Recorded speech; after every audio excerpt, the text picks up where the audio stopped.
ہے آج بھی زمانے میں چرچا حسین کا، چلتا ہے ساری دنیا میں سکہ حسین کا۔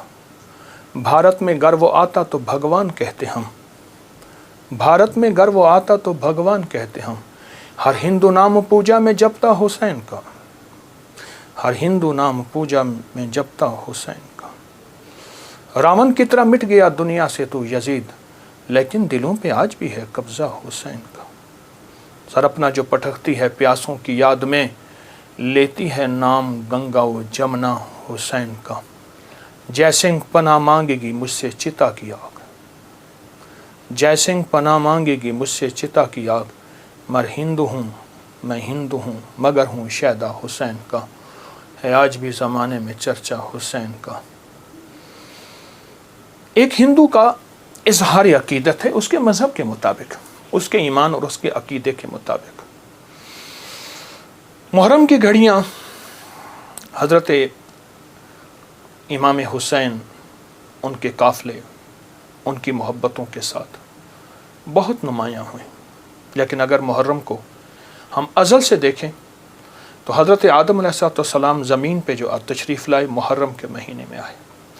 نوح علیہ السلام کو جو کشتی میں کنارہ ملا محرم کے مہینے میں ملا، اور لوط علیہ السلام کی قوم کو آخر کار ان میں سے جتنے لوگوں نے توبہ کی محرم کے مہینے میں، ابراہیم علیہ السلام کو آگ سے نجات محرم۔ ایک پوری تاریخ ہے ایک پیچھے محرم کے مہینے کے تقدس کی، احترام کی، حرمت کی، ایک پورا نظام ہے۔ اور محرم کے ساتھ امام حسین کی نسبتیں، حضرت حسین بن علی بن ابی طالب، ان کی نسبتیں بہت عجیب ہیں۔ اب سوچنے کی بات یہ ہے کہ انہوں نے ہمیں دیا کیا ہے۔ امام حسین کی زندگی کا سب سے پہلا نظام تقوی ہے، اور تقوی نیکی کرنے کو نہیں کہتے۔ کسی نے حضرت عباس رسول اللہ صلی اللہ تعالی وسلم کے چچا، ان کے بیٹے حضرت عبداللہ بن عباس سے پوچھا تقوی کس چیز کا نام ہے؟ تو پوچھا نہ کرنے کا نام ہے، کرنے کا نام تو نہیں ہے۔ فرما دیجئے کیا کرنے کا نام، کیا نہ کرنے کا نام؟ فرمایا تقوی گناہ نہ کرنے کا نام ہے۔ ایک بندہ بہت زیادہ نیکیاں کرتا ہے اور پھر بہت گناہ کرتا ہے، اس کو متقی نہ کہا جائے گا۔ فلسفہ حسین تقوی کا نام ہے، فلسفہ حسین قربانیوں کا نام ہے۔ فلسفہ حسین پانی نہیں مل رہا، پیاس کی شدت ہے، میں اس جگہ کو جا کے خود دیکھ کے آیا ہوں، کربلا کی ان وادیوں میں، لیکن اس بات کا اس پیغام کا نام ہے کہ وہاں حرام نہیں چلے گا، وہاں مشکوک نہیں چلے گا، وہاں حلال طیب اور طاہر زندگی چلے گی۔ ایک نظام ہے۔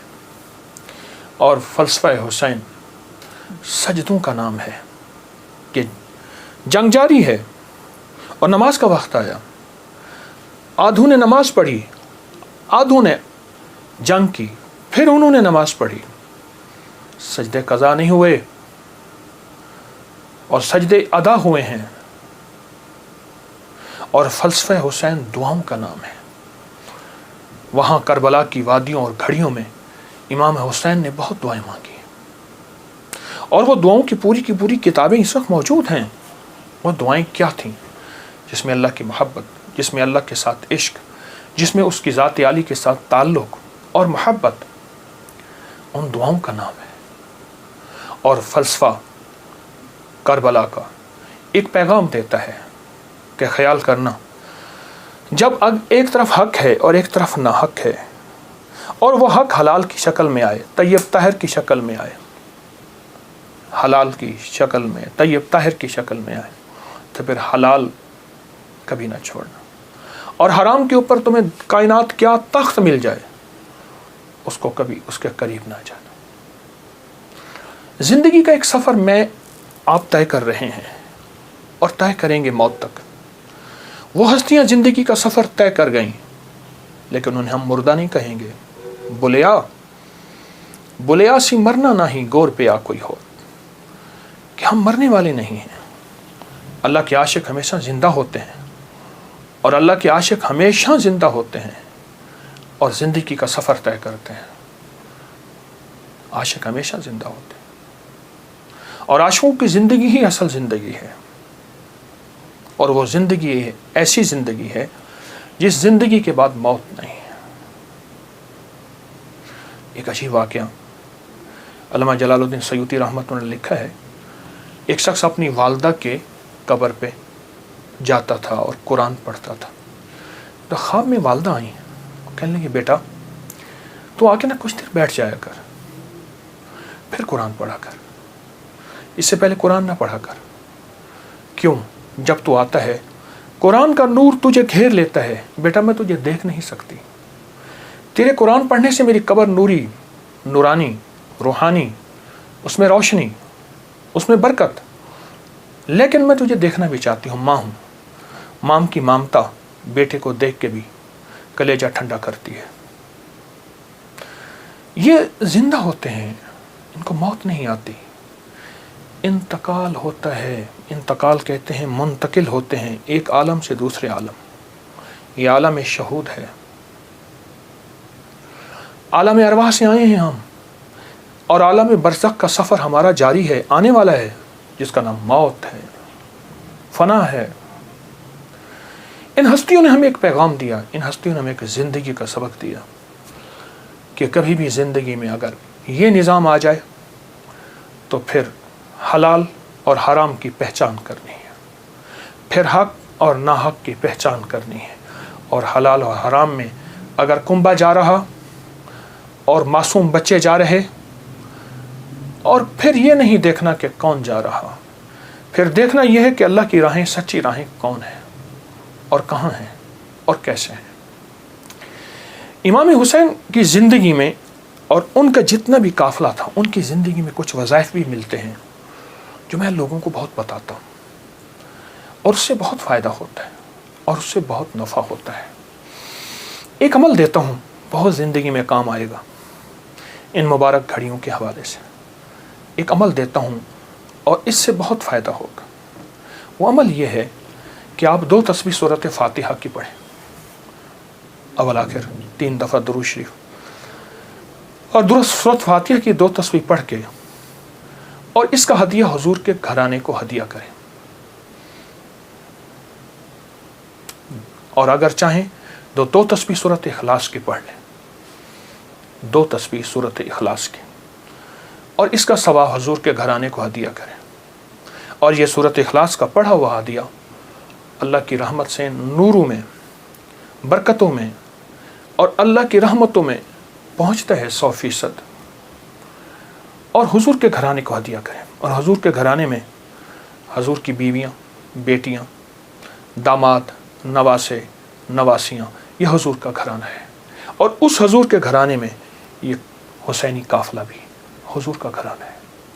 ان کو ہدیہ کریں حضور کے گھرانے کو، اور جو مراد مانگے اللہ عطا کرتا ہے، اور یہ مسلسل عمل کرتے رہیں۔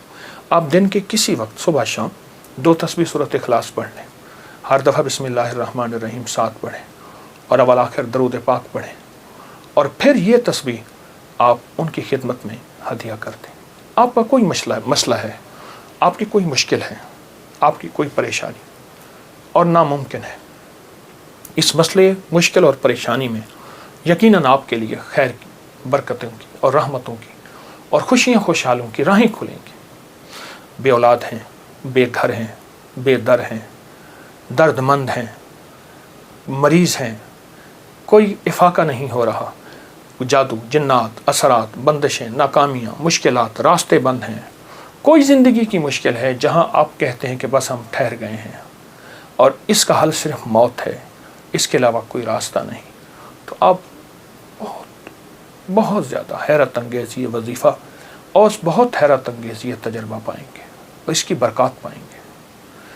چند دن، چند ہفتے زندگی میں اس کو شامل کریں۔ میرا تو مشورہ تھا کہ ساری زندگی اس کو اپنی زندگی میں، ساری زندگی اس کو اپنی زندگی میں شامل کر لیں، ساری زندگی اس کو اپنی زندگی میں شامل کر لیں۔ آپ گمان نہیں کر سکتے کہ آپ کو اس کا نتیجہ، اس کا رزلٹ کیا ملے گا، گمان نہیں کر سکتے، آپ سوچ نہیں سکتے۔ اس کی خیریں آپ کو کیا ملیں گے، اس کی برکتیں آپ کو کیا ملیں گی۔ میرے پاس اتنے تنگ دست اور پریشان لوگ آئے جو زندگی کی بازیاں ہار چکے تھے اور جو خدا نہ خواستہ خودکشی کا سوچتے تھے اور برے برے خیال آتے تھے۔ میں نے انہیں کہا کہ 2 تسبیح صبح 2 تسبیح شام پڑھ لو، اگر صبح شام پڑھ لیں تاثیر بڑھ جائے گی۔ اور ہاں ایک چیز اور بھی عرض کروں گا اس شہادت حسین کی نسبت سے، قافلہ حسینی کی برکات کی نسبت سے ایک چیز اور بھی عرض کروں گا، اگر یہی سارا دن پڑھتے رہیں یعنی 2 تسبیح صبح شام پڑھ لیں اور سارا دن اس کے علاوہ کھلا پڑھتے رہیں تو اس سے ایک فائدہ اور ہوگا، اور وہ فائدہ یہ ہوگا آپ کو، اور حیرت انگیز فائدہ ہوگا کہ آپ کی تاثیر زیادہ ہوگی، مسائل جلد حل ہوں گے، مشکلیں دور ہوں گی، پریشانیاں دور ہوں گی، اور آپ کو زندگی میں خیر کے موقع زیادہ ملیں گے، ترقیاں اور کامیابیاں بڑھ چڑھ کے ملیں گی۔ ان ہستیوں نے اللہ سے مانگنا سکھایا ہے، اللہ سے لینا سکھایا ہے، اور اللہ کے خزانے بھرے ہوئے ہیں۔ ان ہستیوں نے وہ زندگی کا سفر سکھایا ہے، عاشورہ کا ڈھل جانا، سہرا کا وہ مر جانا، اصغر تیرے سینے میں برچھی کا اتر جانا، یہ کہانیاں سچی ہیں۔ یہ سبق دے کے انہوں نے اللہ کے ساتھ جڑنا سکھایا ہے، اللہ کے ساتھ جڑنا سکھایا ہے، اور وہ ایک پیغام دے کر گئے ہیں کہ خیال کرنا گردش ایام جو بھی آئے، عروج ہو یا زوال ہو، موسم موافق ہو یا نہ موافق ہو، زندگی کے سفر میں اللہ کو نہیں چھوڑنا، اور اس کے راستے نہیں چھوڑنے، اور اس کی سچی راہیں نہیں چھوڑنی، اور وہ سچی منزل نہیں چھوڑنی۔ روایات میں آتا ہے کہ جس دن واقعہ کربلا ہوا ہے اس دن 3 گھنٹے دعا مانگی حضرت امام حسین نے، 3 گھنٹے دعا مانگی۔ کس سے مانگی؟ کس سے مانگا؟ کس کو چاہا؟ مانگنا ہے، رونا ہے، گڑ گڑانا ہے،